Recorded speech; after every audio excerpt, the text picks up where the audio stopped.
So with the cost of food being through the roof, inflation, other expenses up over the past year or two, I wanted to share some money-saving ideas from the Amish that I think can be useful for non-Amish people as well. So the first one would be shopping at bent and dent stores. The Amish are not self-sufficient. They don't grow all their food. They definitely have to buy things from stores. They will frequently patronize bent and dent stores. These are also known as salvage stores, discount grocery stores, banana box stores. If you're not aware, these are basically stores which sell food and other products that may be in damaged packages or a discontinued product, or the food may actually even be close to or past the expiration date. And because of this, you can get things at really good discounts. You may be paying half price for the food. You may be paying even 80% off. So these are naturally popular among the Amish, and Amish often run these stores themselves. If you saw my video on taking Amish friends shopping, this is actually the first place we stopped on that trip. So you may very well find one of these in your area. Amish often run these, but certainly not always. But especially for certain products, like I like to pick up things like nuts and trail mix, drinks, other things that are going to have a long shelf life and you can be more confident about eating them past the expiration date. So next way the Amish save money, wearing simple clothing. The Amish don't follow fads. They have a pretty standard style and type of plain clothing that they wear. Sometimes these clothes are bought off the rack, like shirts for men. More often they're made. The mother of the home or daughters of the house will make dresses, trousers, those sorts of things. This has got a double benefit because, generally the clothes are pretty inexpensive themselves. But the other thing is that if time is money, you're saving time both in choosing what to wear every day, which some people can spend a lot of time at that, and also in the shopping part. Amish people, and they're not spending a lot of time in stores searching for stylish clothing. Now, Amish will certainly, they'll spend money on things like good pairs of boots, shoes that, they're going to get a lot of use out of. And you can certainly buy nicer fabrics. And, in wealthier Amish communities, they will spend more money on clothing in some cases. But generally, this is an area where Amish are definitely saving money compared to non-Amish people. So next, back to food.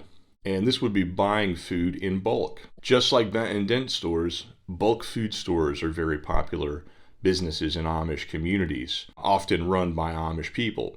This is where you can buy, a huge bag of flour or sugar or large amounts of baking supplies and so forth. Amish will also shop at large supermarkets like Costco and Walmart. And this is really a natural fit for the Amish because with their large families, the food is going to be eaten and not wasted. Maybe not the best choice for smaller families and single people, but buying in bulk, especially for some items, can be a smart strategy.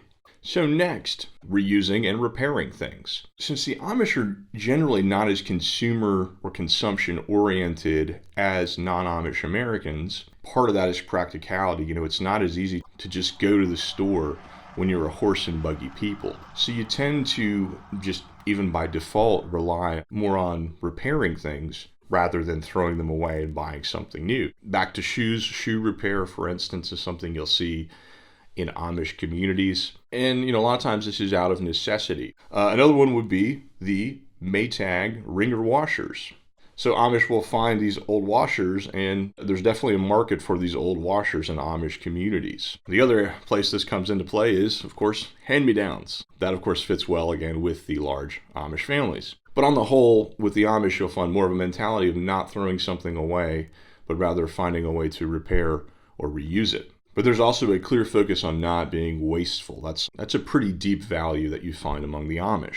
So finally, one more relating to food. Having large gardens and doing a lot of canning. Now, Amish tend to have large gardens, and likewise, they tend to do large amounts of canning. And in some communities, this can be even up to 1,000 quarts per year, as the authors of the book Nature and the Environment in Amish Life discovered in a study. So the Amish will, of course, can your typical garden vegetables, green beans, beets, corn, carrots, pickles, and so on. They will also can fruits. Now, they typically tend to buy the fruits. Like I've gone along with Amish friends where we've gone to a peach orchard and she bought some peaches for canning. They don't all have peach trees or fruit trees on their property, so that's when they'll tend to buy and then can. And they'll even can meat from, say, slaughtering a hog in the autumn, or meat from hunting, deer, venison. Some of that they'll preserve in the form of jerky. But back to the book I just mentioned, the authors there note that canning is the cheapest, most effective way to preserve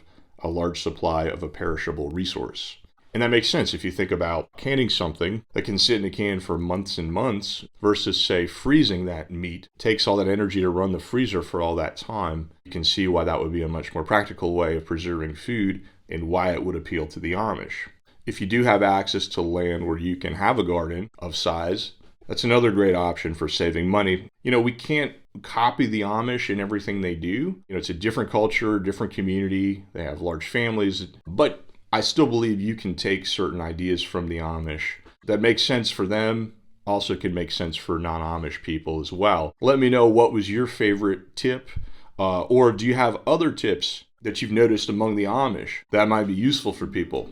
Share that with us in the comments. If you did like this video, hit that like button for me. I do appreciate that. It helps the channel. Thanks. See you next time.